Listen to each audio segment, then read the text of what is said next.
Meonam adalah cewek super pemalu yang selalu pakai kotak kardus di kepalanya. Dia punya kelainan aneh yang membuat dia membenci wajahnya sendiri. Meonam yakin banget kalau dialah orang paling jelek sedunia. Makanya mukanya harus disembunyikan. Selama 3 tahun ini dia gak pernah ngaca ataupun keluar rumah, guys. Meonam tinggal bareng sama kakak laki-lakinya, si Pelawan, dan bapaknya, si Mr. Ben. Mereka berdua khawatir banget sama Meonam. Suatu hari Pelawan pulang dengan si Kulecet. Waktu ketahuan, dia bilang dia nyolong biar gak dimarahin dan malah ngalihin perhatian ke adiknya. Dia bilang kalau kelakuan Meonam itu udah kayak orang gila. Meonam sakit hati karena omongannya Pelawan, bikin dia sesek napas. Mr. Ben yang udah biasa sama reaksi Meonam bantuin nenangin dia. Di blognya, Meonam curhat soal gimana dia jadi ugly duckling. Awalnya sih waktu dia umur 13 tahun, hidupnya Meonam tuh sama aja kayak orang lain. Punya temen,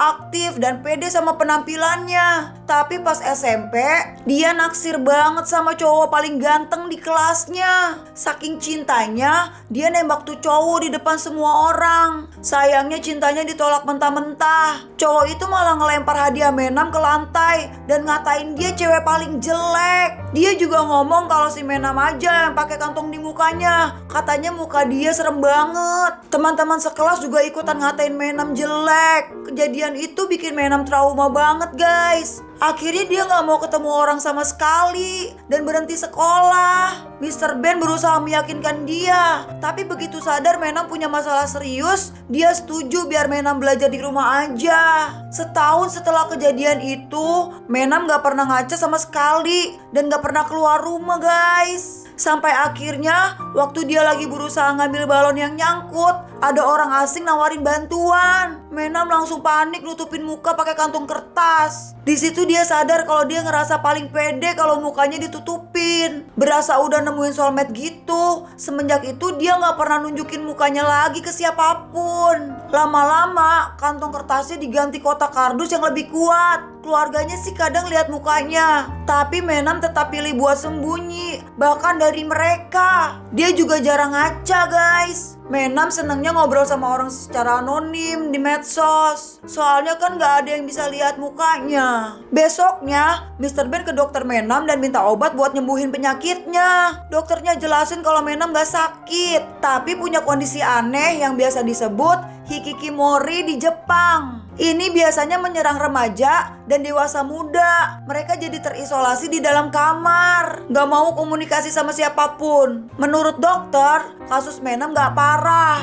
karena dia masih ngomong sama keluarganya. Artinya dia masih ada peluang buat bersosialisasi kalau dipaksa keluar. Masalahnya Meonam takut banget. Dokter nyaranin Mr. Ben buat paksa Meonam keluar sebelum dia benar-benar menjauh dari keluarganya juga. Waktu makan malam, Meonam makan pakai sedotan, gak mau buka kotaknya. Mr. Ben nyuruh anak-anaknya buat dengerin dia baik-baik. Meonam dan Pelawan langsung panik, kirain bapaknya mau bilang dia kena kanker atau gay. Ternyata Mr. Ben nyuruh Meonam buat mulai sekolah lagi sama kakaknya besok. Meonam ngamuk, guys, ngira bapaknya bercanda. Tapi kali ini Pak Ben gak mau kalah. Pelawan aja kaget sama ketegasan bapaknya. Meonam ngambek. Dia bilang dia benci sama bapaknya, terus lari ke kamar. Dia nangis berjam-jam mikirin sekolah besok. Dia yakin bakal dibully gara-gara kotaknya. Tapi lebih mending begitu daripada dikatain jelek. Biar nenangin, Pelawan bawain kotak baru buat gantiin yang lama dan ngajak Meonam buat ngehias kotaknya bareng. Setelah itu, Meonam buka kotaknya untuk pertama kali dan nunjukin wajahnya. Ternyata dia manis banget. Pelawan meyakinkan Meonam kalau dia gak akan ngebiarin orang ngeledekin dia. Tapi itu gak bikin Meonam lebih tenang. Terus mereka berdua ngehias kotak baru untuk Meonam. Besoknya Mr. Ben nyetir anterin anak-anaknya ke sekolah. Pelawan turun dan masuk duluan. Sementara Meonam mulai panik di dalam mobil. Mr. Ben muterin lagu biar dia tenang dan nyemangatin Meonam supaya masuk ke sekolah. Meonam minta maaf karena udah ngomong kasar kemarin malam dan berterima kasih karena bapaknya nyoba bantu dia. Begitu turun, Mr. Ben nangis khawatir sama anaknya. Si Meonam nahan napas, guys. guys dan akhirnya masuk ke sekolah. Kotak besar di kepalanya gak luput dari perhatian. Semua orang mulai bisik-bisik dan nunjukin dia. Bikin Menam makin panik. Tawa mereka ngingetin dia sama hari pas dia dihina bertahun-tahun lalu. Menam mulai pusing dan hampir pingsan guys. Tapi tiba-tiba ada cowok yang nolongin dia. Cowok itu juga pakai helm.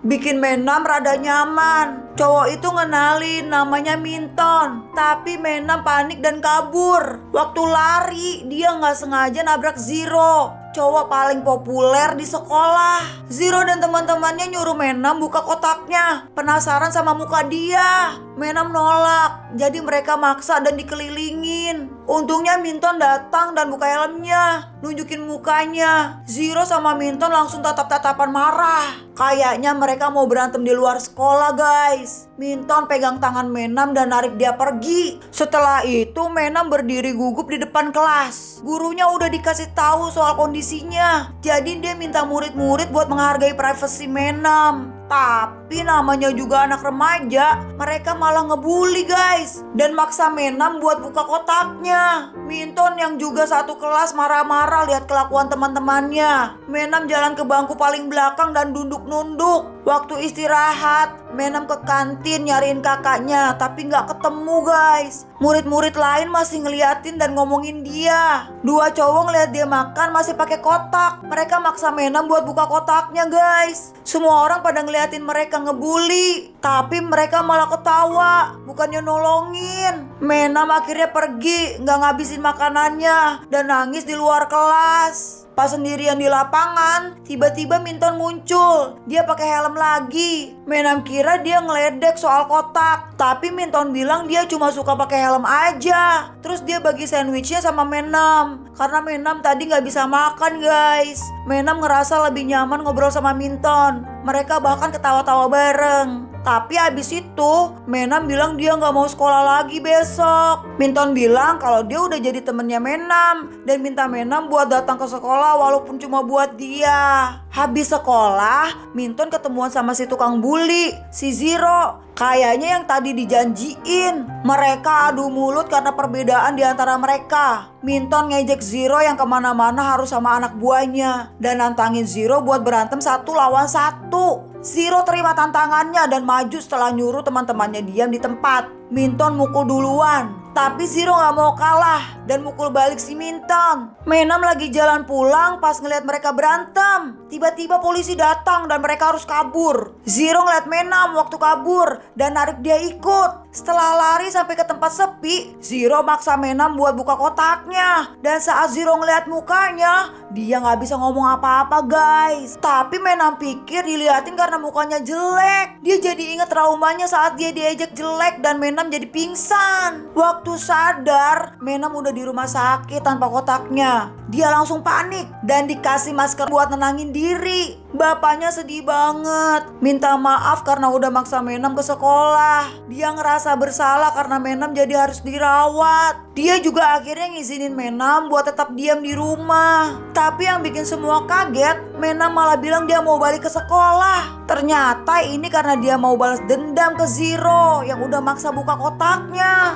Besoknya, Zero sendirian mikirin Menam. Dia bingung kenapa Menam nutupin wajah secantik itu. Tiba-tiba Menam muncul dan nampar mukanya Zero gara-gara kejadian kemarin guys. Waktu anak buahnya Zero mau ngedeketin, Zero ngelarang mereka. Dia mau buka masker Menam lagi, tapi dihalangin sama Minton. Akibatnya mereka berantem lagi. Dan gosip di sosial media udah nyebar tentang 2 cowok ganteng yang berantem gara-gara cewek jelek di dalam kotak. Menam teriak ke arah mereka, marahin kelakuan 2 cowok yang berantem gara-gara dia. Tiba-tiba Minton ngomong kalau dia cuma mau nolongin Menam. Zero jadi ketawa, yakin banget kalau Minton naksir Menam sama kayak dia. Minton juga ngerasa kalau Zero pengen deketin Menam dan nanya apa bener dia suka sama Menam. Zero jadi salah tingkah guys, langsung ngeles dan bilang Menam jelek banget. Omongan ini bikin Menam inget lagi traumanya dan pingsan untuk kedua kalinya.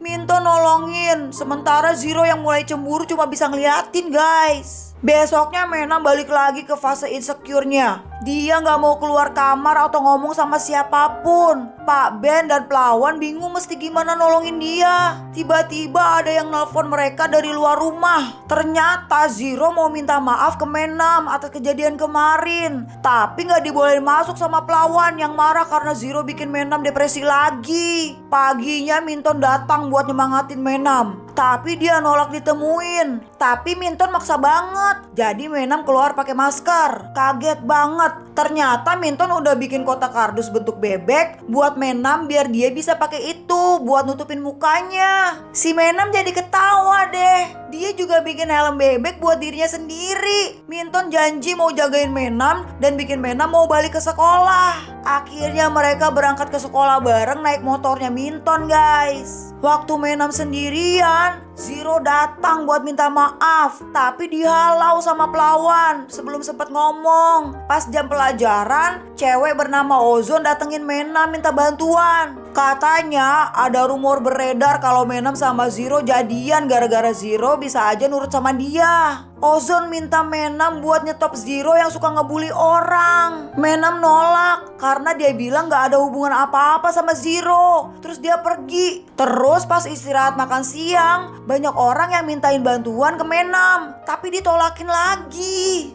Tiba-tiba Menam dikasih tahu kalau Zero lagi gebukin Pelawan. Menam lari buat cek keadaan kakaknya dan nemu anak buahnya Zero lagi keroyokin Pelawan. Zero bikin mereka berhenti dan bilang Pelawan yang mulai duluan. Menam marah besar, ngatain Zero pencuri yang suka ngebully anak lemah cuma untuk dapetin duit dan PR. Zero kaget dengar kata-kata Menam, guys. Soalnya selama ini dia udah ngelarang anak buahnya buat ngebully siapapun yang lebih lemah dari mereka. Menam minta Zero buat berhenti jadi preman. Sebagai gantinya, Menam mau buka kotaknya di hadapan semua orang. Supaya si Zero janji gak akan pernah pakai kekerasan lagi buat kepentingan pribadinya. Menam gak punya cara lain buat bisa nolongin orang. Akhirnya dia lepas kotaknya dan nunjukin wajahnya. Semua orang langsung shock ngeliat kecantikannya, guys. Terus Menam meluk Minton sambil nangis karena semua orang akhirnya lihat wajahnya. Minton kaget karena ini pertama kalinya dia lihat Menam. Tapi fokusnya sekarang buat nenangin temannya itu. Di rumah, Pelawan nunjukin komen-komen di bawah foto Menam yang udah diunggah orang lain.